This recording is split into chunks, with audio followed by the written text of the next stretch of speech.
तो स्वागत है दोस्तों, मैं इंद्रजीत। आज की कहानी है बिहार के पटना घाट का खौफनाक सच। चलिए दोस्तों, कहानी की ओर बढ़ते हैं।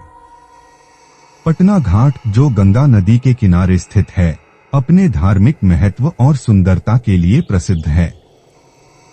लेकिन इसी प्रसिद्धि के पीछे एक ऐसा डरावना सच छिपा है जिसे सुनने भर से रूह कांप उठती है। साल 2000 में इस घाट पर एक के बाद एक अजीब और भयावह घटनाएं सामने आने लगी। यह कहानी भी उन्हीं रहस्यमय घटनाओं में से एक है। अजीब शुरुआत। साल 2000 की गर्मियों में रमेश नाम का एक नाविक, जो घाट पर नाव चलाकर अपनी जीविका कमाता था, हमेशा रात में अपनी नाव लेकर गंगा में सवारी करने निकलता था।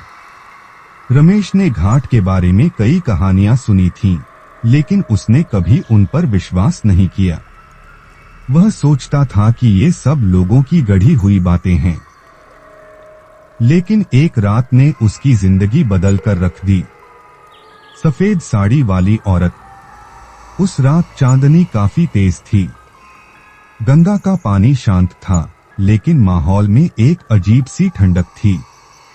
रमेश ने अपनी नाव किनारे पर लगाई और सवारी का इंतजार करने लगा।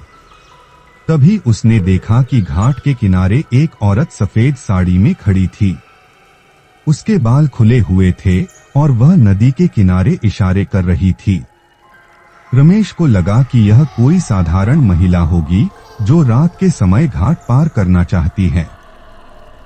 उसने उसे आवाज लगाई, आप नाव में आ जाइए, मैं आपको पार छोड़ दूंगा।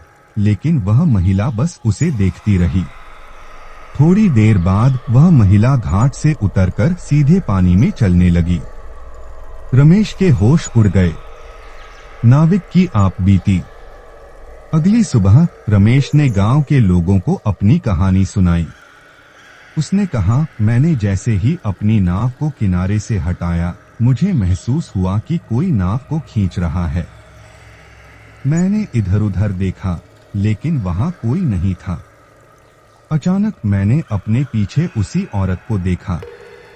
वह मेरी नाव के ठीक सामने खड़ी थी।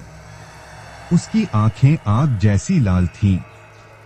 रमेश का यह सुनना था कि गांव के लोगों ने उसे टोका, तूने उस घाट पर रात बिताई, तुझे पता नहीं वहां पिछले कई सालों से आत्माओं का बसेरा है।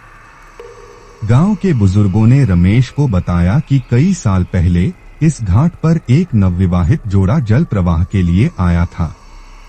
अचानक तेज लहरों ने दुल्हन को गंगा के बीचों बीच खींच लिया। उसका पति उसे बचाने की कोशिश करता रहा, लेकिन असफल रहा। कहते हैं कि तब से उसकी आत्मा इस घाट पर भटक रही है। डर का माहौल। इसके बाद घाट पर अजीब घटनाएं बढ़ने लगी।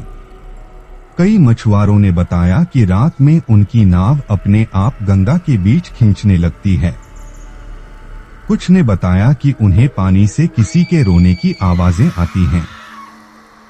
घाट के पास रहने वाले लोगों ने भी कई बार एक सफेद साड़ी पहने महिला को घाट पर चलते देखा। रामलाल, जो घाट के दूसरे छोर से आता था, ने दावा किया कि उसने अपनी आंखों से उस महिला को पानी से बाहर निकलते देखा। उसने कहा, वह इतनी करीब आ गई कि मैं अपनी जगह से हिल नहीं सका। उसके पास पहुंचते ही मेरी नाव खुद ब खुद डूबने लगी। जैसे ही मैंने भागने की कोशिश की, मुझे किसी ने पीछे से पकड़ लिया।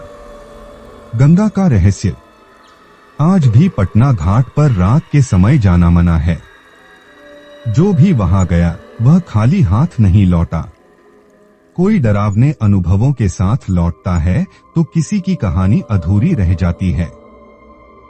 इस घाट के अतीत और उस सफेद साड़ी वाली महिला का सच क्या है, यह आज भी एक रहस्य है।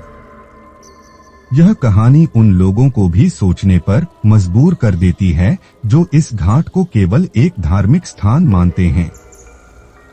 पटना घाट के इस डरावने सच ने इसे एक ऐसा स्थान बना दिया है जहां रात का अंधेरा उतरते ही केवल डर की कहानियां सुनाई देती हैं। एपिसोड समाप्त होता है। अगर दोस्तों कहानी आप लोगों को अच्छा लगा हो तो चैनल को लाइक करें, कमेंट करें, सब्सक्राइब करना ना भूलें। तब तक के लिए बाय एंड टेक केयर।